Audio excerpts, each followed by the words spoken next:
Okay, let's start with a thought.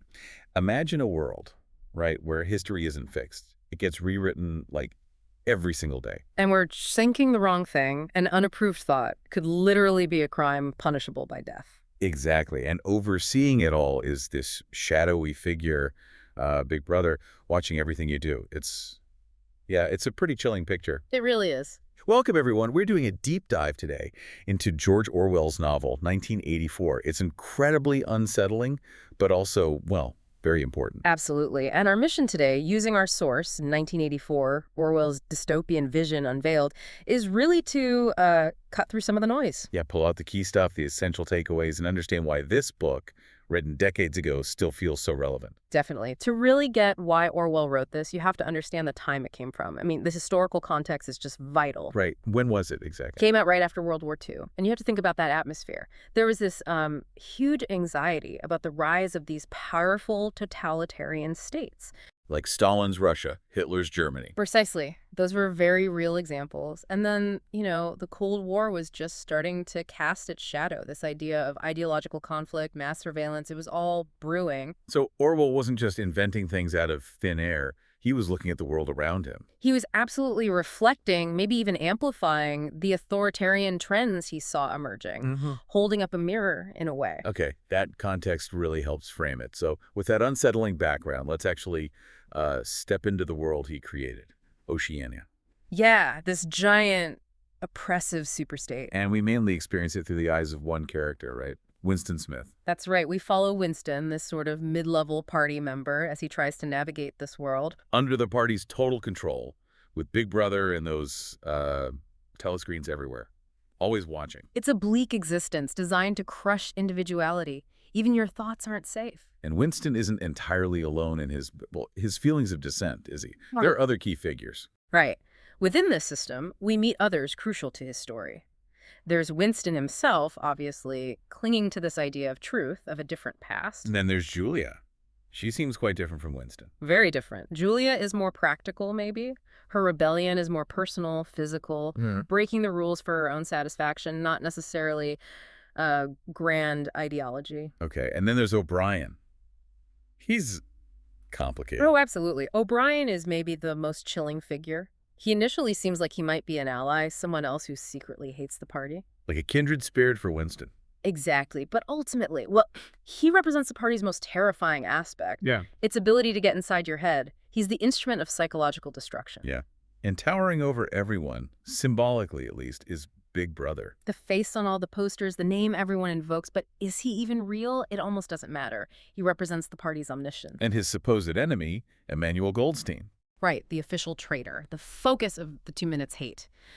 But again, how much of Goldstein is real and how much is just party propaganda to channel hatred? It's ambiguous. It's these characters interacting within this system that really show us how it all works. Or how it feels, maybe. Yes, and that brings us to the big themes, the core ideas Orwell is grappling with. First off, just the sheer weight of totalitarianism. It's absolute. Complete control over everything. Public life, private life, even, the past. And woven through that is the surveillance. You mentioned the telescreens. Pervasive surveillance. They watch and they listen. There's this constant awareness of potentially being observed, no privacy. But it goes deeper than just being watched, doesn't it? Oh, much deeper. That surveillance is just part of the mechanism. The real horror lies in how they maintain control over people's minds. Through things like censorship. Relentless censorship, yeah. The Ministry of Truth, where Winston works, its whole job is rewriting history, erasing people, changing facts to fit the party's current narrative. So truth becomes flexible. It becomes whatever the party says it is, right now. And if the party changes its mind tomorrow, then the truth changes too, and you're expected to just accept it instantly. Which creates this constant tension, this fight between any spark of individual thought and the crushing power of the state. Exactly. It leads to this profound psychological oppression. The aim isn't just to control what you do, but what you think.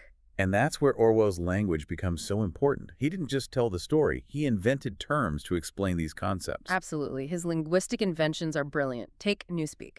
The official language of Oceania. But it's more than just a language. It's engineered. The goal is to make dissent literally unthinkable by removing the words needed to express it. If you don't have the word for freedom, how can you even form the concept? Precisely. You narrow the range of thought.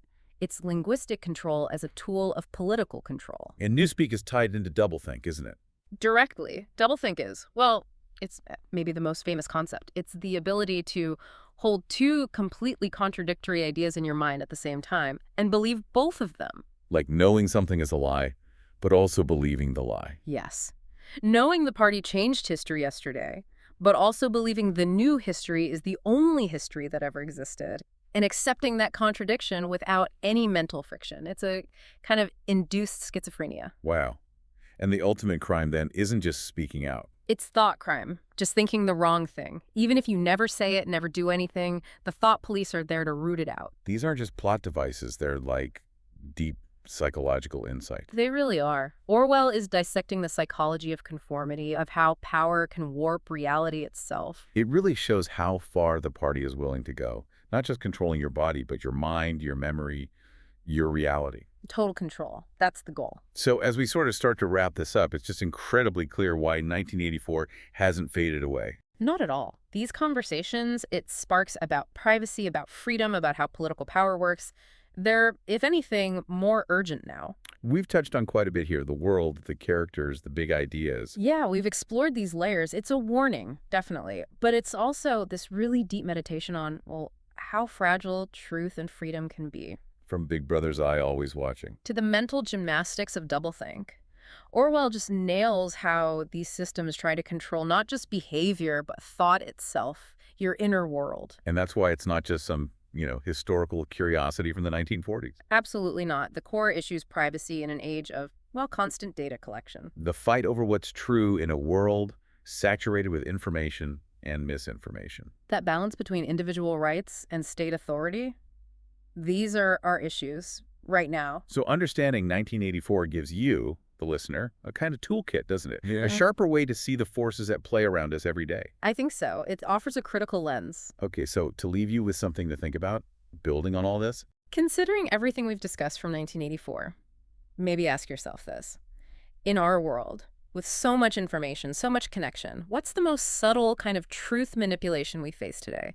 The one that's hardest to spot? and perhaps more importantly, how can we consciously practice our own thought crime? Meaning, how do we cultivate that independent critical thinking to push back against it?